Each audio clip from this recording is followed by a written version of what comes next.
everyone. Welcome back to the #AnxietyPodcast. I'm Cassie Gaub with the amazing LolaB. Today, we are continuing our conversation with our special guest, Dr. Heather Finley. If you have not yet heard part 1, make sure to go back and listen to that before jumping into this episode. Let's get right back into our conversation with Dr. Finley. We're kindred spirits because, I was probably late 20s, early 30s before someone told me it is not normal to go 10 days without pooping, because I had doctors tell me like, oh yeah, that's just normal for you. So that had been my life for years. And I thought like, oh, it's just normal for me. And it was a dietitian who actually said like, this is not okay.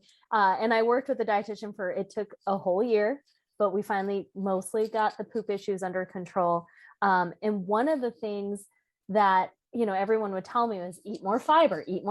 And so as the type A anxiety person I am, I just ate more fiber, and then that wasn't helping, and I wasn't doing that perfectly, and that caused me so much more anxiety.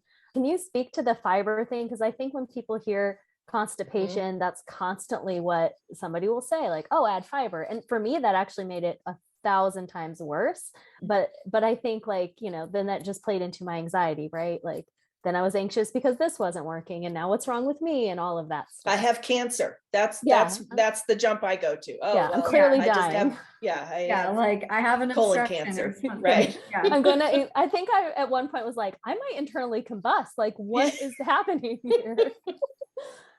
So I actually talked about this on my Instagram stories today, but I'll talk about it again because it's so common. So most of the clients that we see, it sounds like this happened to you as well. And I'm sure this happens to people that aren't my clients also, because it's so common. They're told just eat more fiber or take Miralax. The problem is if you're already constipated and you're eating fiber, you're probably just causing more of a blockage than improving the blockage. One, because fiber needs water. So if you're not drinking more water while you're increasing your fiber intake, then you're going to cause a problem. It would take a lot to obviously cause like a severe problem, but it's going to make you not feel super great. The other reason, which is probably the more common reason, is if you have too many quote unquote bad guys in your gut and too few good guys, your gut bacteria actually digest fiber for you. So as a human, we can't digest fiber. That's what our gut bacteria do.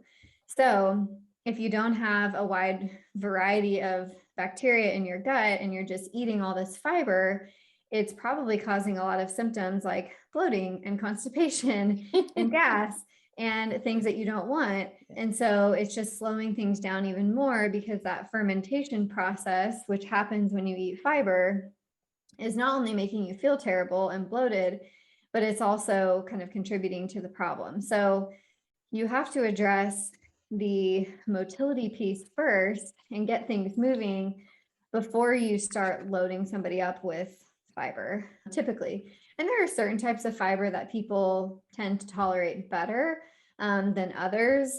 But yeah, the standard, like just eat more fiber, usually does more harm than good, because especially if you're a high achieving type A person, you're thinking like, I've just failed. Like I did what they said, it didn't work. My body is broken.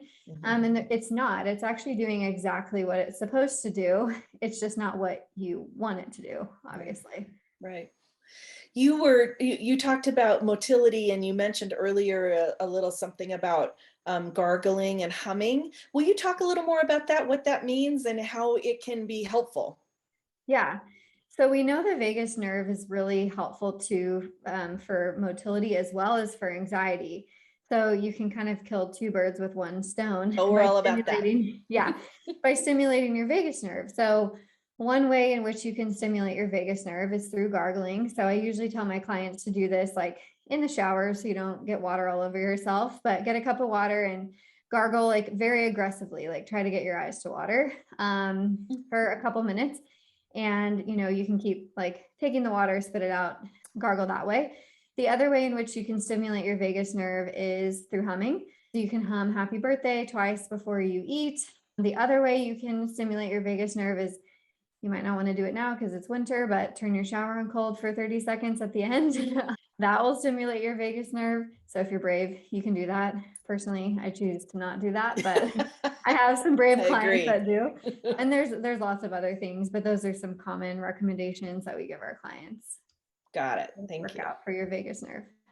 I also heard, did you ever see Finding Nemo, that kids movie where the fish is like, I can talk to whales, and she's like, Yeah. oh. I've heard like making that noise also, it must be similar to humming. So I started doing that unconsciously, and I realized I've actually done it out loud a few times when people are around, and I'm like, oh gosh. But it just makes you feel good. I had no idea it was also helping my gut health. That's Yeah, a great in your brain. It's helping all of those things.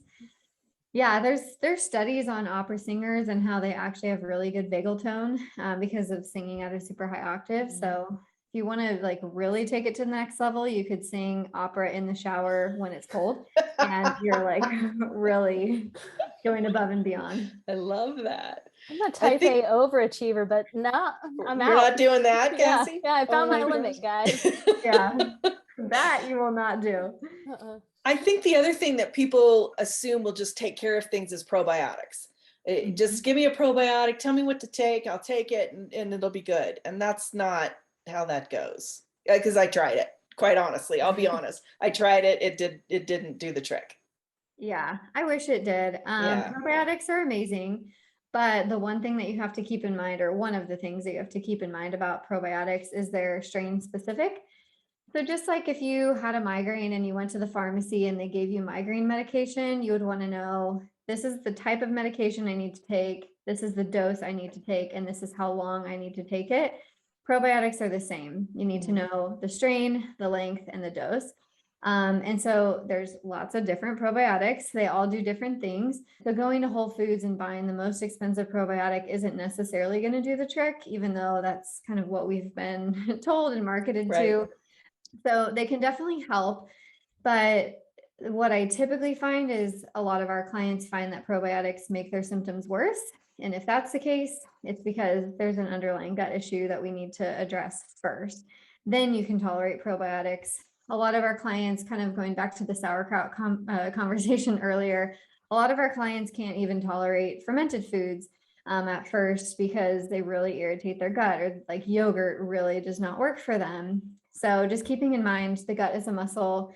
You can add those things in super slowly and allow your body to adapt and tolerate those things, even if you're literally doing like a spoonful of yogurt at a time to try to implement some of those things.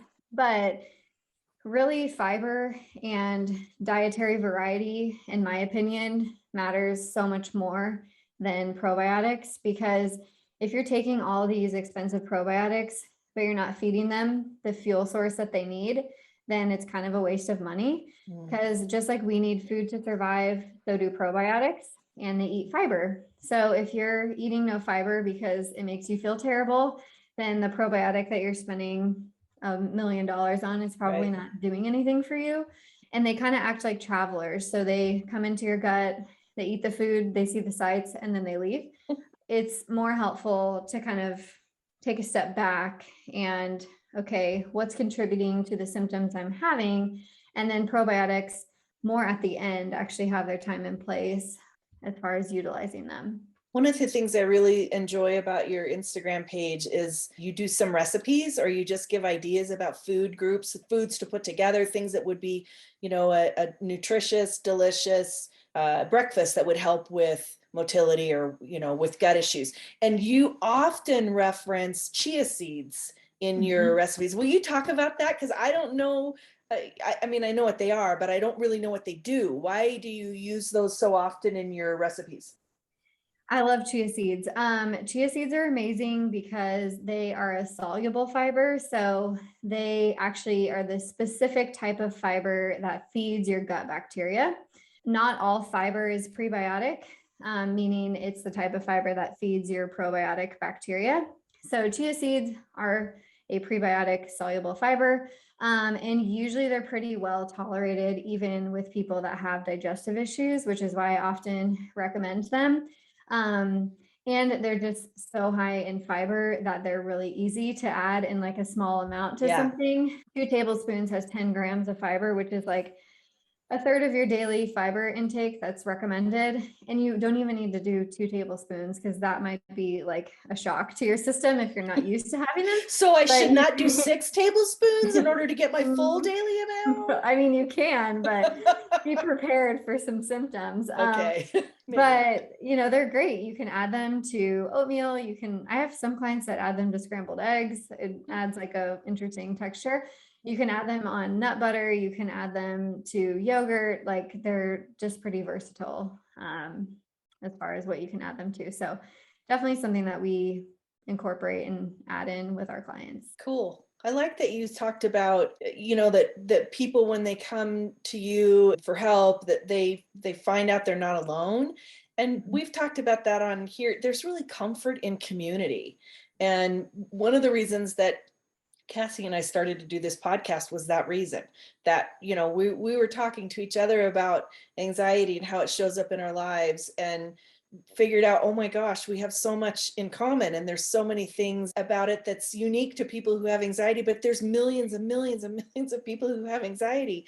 And there's real comfort in community and knowing that there's somebody who experiences things similarly and gets you on a level that maybe somebody who doesn't have anxiety gets you. So you're speaking my language in terms of the same thing with the community that you're helping with gut issues. It can be really difficult and devastating and frustrating because you feel like there's no answer and it's not getting any better. And then to know that there are millions of people out there like you who struggle as well, there's real comfort in that. Totally. I always tell my clients, like, I know this is not the club that you ever wanted to be a part of, but Right. We're so glad you're here, because I think too, when you see other people getting better, it gives you hope. Yeah. And whether it's someone on my Instagram or a friend or someone who's or in our program or a client or whatever, when you hear stories of people that have tried everything and finally are feeling better, it gives you hope that, like, okay, I could be that person as well. And maybe it's not going to happen overnight, like we talked about, but if they can do it, it's possible for me too. So I think that the community aspect, I think, is really important and helpful. I agree. And I think it would be also helpful for our listeners to know that, gut issues come in all shapes and sizes. You don't have to be a particular shape or size or weight to have those issues. And, the size of your body or the shape of your body has nothing to do with what's going on the inside. Mm-hmm. Oh yeah. We have clients of all ages, all shapes, all sizes, all backgrounds, all ethnicities, cultures, etc. Gut issues do not discriminate. We have celebrity clients and we have college students in our program. So yeah, it doesn't discriminate even based on occupation either. Anything can contribute. So I would encourage anybody, if it don't feel like, hey, I don't look the way somebody else does, and maybe, my issues are different, and, I don't think they can help me. I don't think that's the case. I think we all can benefit from your wisdom for sure. Cassie, do you have more questions? Did you talk about all the poop you wanted to talk about? I could talk shit all day, ladies. I have a life motto, like, there are 2 types of people in this world, those that can laugh about poop and those that can't. And I can only be friends with people who laugh about poop, because that is how passionate I am about it. I love it. I do have 2 questions. So I know, with anxiety, and this does not apply to me because I'm just happy if and when I have to poop, I'll make fanfare about it. Everyone will know I'm going to go poop. But I do know people, and I have friends. My dad does not listen to this podcast, so I can throw him under the bus. I know he's like the person who he will not poop in public. And I have a lot of friends who refuse to poop in public. And I'm always like, that can't be good for you.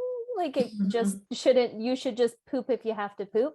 But could you talk about that a little bit, and how that really messes up your gut health? Or if it does, maybe I'm wrong. Yeah. So poop anxiety is real. We've had a client in our program who that literally was the cause of her constipation. She thought that she had like bacterial overgrowth or slow motility or something. And turns out like she really didn't. And she, I would say, is the exception to the rule of the clients that we see. However, her story was so significant. She just couldn't, because of childhood trauma around potty training, she could not allow herself to poop in public. And so that breaks my there can be heart. I know there can be a lot of things that affect why someone doesn't want to poop in public, whether it was childhood potty training trauma or getting teased or, whatever it is. But also just because poop, I think people can, like you said, either they will talk about it or they won't.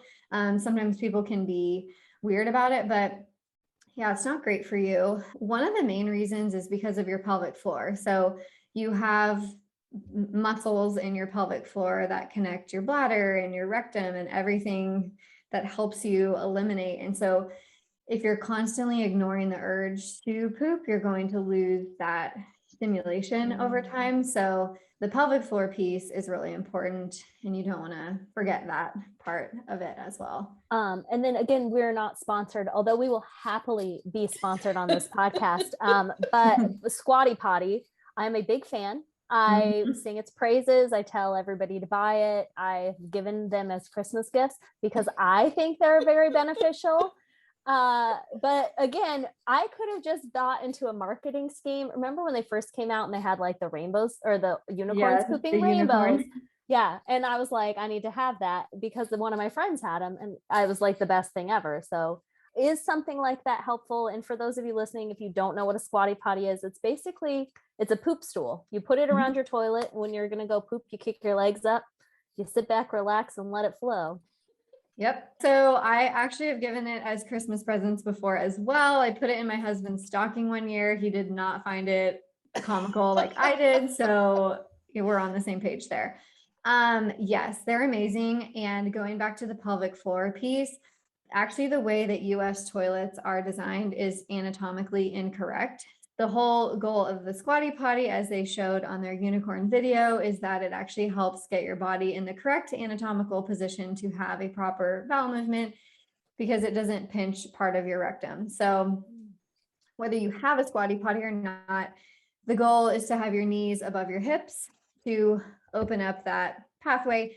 I've had clients that like stick their knees on their bathtub that's next to the toilet, or stack books, or flip over a trash can if they're at work or something. You can get super creative, but yes, Squatty Potties work, and there's like a reason why they work. So you didn't waste your money. They definitely are helpful. You validated Cassie, and she's never felt better. Look at the look on her face. She's like, They're that's the right. best. I knew. You know, they make folding ones. So one of the things, and I, again, don't think I'm alone in this. I'm generally pretty regular now, though. When I travel, I get what I call travel tummy, which is really just, I get a little constipated when I'm traveling. And I think a lot of it is the anxiety of like, I got to be here at a certain time and I have to do this and I haven't drank any water. And you're on a different time zone. Different time zones. Yeah. And I don't have my Squatty Potty. So they also make these foldable ones. So it's just like a tiny little square stool that you can take with you. Wow. I think you should reach out to them, Cassie, and see if you can be their spokesperson. It really, I mean, a lot of things have helped me, but I feel like just that I've trained my body now to be like, I'll kick the knees up and we just do our thing. That's smart. Can you imagine, ladies, being in a public bathroom and the person next to you in the stall is like unfolding a whole stool? It'll be me. Hey, you got to do what you got to do. They'll do it, and they'll flip over a trash can or whatever they need to do because it works. I love it. So, I love it. Okay, well, before we let you go, do you have any, everybody wants, like I said, everybody wants it to be fixed tomorrow. We know that it's not. I'd love to hear about your program and what you offer there with you and your team, and B, are there some little tips and tricks that we can start with to get things moving specifically? Okay, so as far as the tips are concerned, I'm going to kind of start with Cassie's recommendation. Actually, number one is poop in the correct position. So use a Squatty Potty or get your knees above your hips somehow. Number two is make sure you're hydrated. That is often a missing piece. Most of our clients are dehydrated. So we usually say 80 to 100 ounces of water a day. That's a lot of water, but it really helps. And number three is, we know from research, the wider variety of fiber and plants that you can eat in your diet, the quote unquote healthier your gut is going to be. So The general recommendation from the research is 30 different plants, which I know sounds like a lot, but over a week, it's actually not. I'll give you an example. So if you are making spaghetti sauce, one thing you can think about is what can I add? And I love that mindset shift of what can I add to my food versus what can I take away? So maybe you add garlic and onions and mushrooms and zucchini and carrots. You already have 5 things that you added in addition to tomatoes. So you've got 6. And plants really aren't just fruits and vegetables. It's fruits, vegetables, herbs, spices, whole grains, beans, legumes. So it's very easy to get 30. Not that you need to be rigid in counting and like have another thing to think about, but if you just kind of adopt this mindset of what can I add to my food versus what can I take away, I think that's helpful. That's awesome. Anything you want to tell us about your program? Yeah, so the Gut Together program is our signature program that addresses gut health from the inside out. So most of our clients are exactly kind of what we've just described: bloated, constipated, potentially diarrhea as well, and have tried everything. So really our goal is to simplify gut health so that you can identify the triggers and live your life normally, free of fearing food and fearing symptoms. So if you are interested in learning about it, I'm happy to chat. Is it a virtual program or Yes. in person or both? Virtual. So we have Virtual. clients actually from all over the world, which is So really cool. cool. Yeah, that's awesome. Congratulations on that. Yeah, it's fun. We get to meet clients from Australia and Spain and everywhere. Wow, It's great. that's really So, cool. So you yeah. can find Dr. Finley on drheatherfinley.co. And of course, you can follow her on Instagram and get such great stuff there. You're also on TikTok, I saw, but you can, right? Barely, but yes, I Yeah, am. just recently. But you can find great content from Dr. Finley on Instagram, and her handle there is just Dr. Heather Finley. Yeah. Thanks for being with us today. It was lovely to have you. Thanks for talking poop. Yes, I will always talk poop. Thanks for having me. You're welcome. Bye, everybody.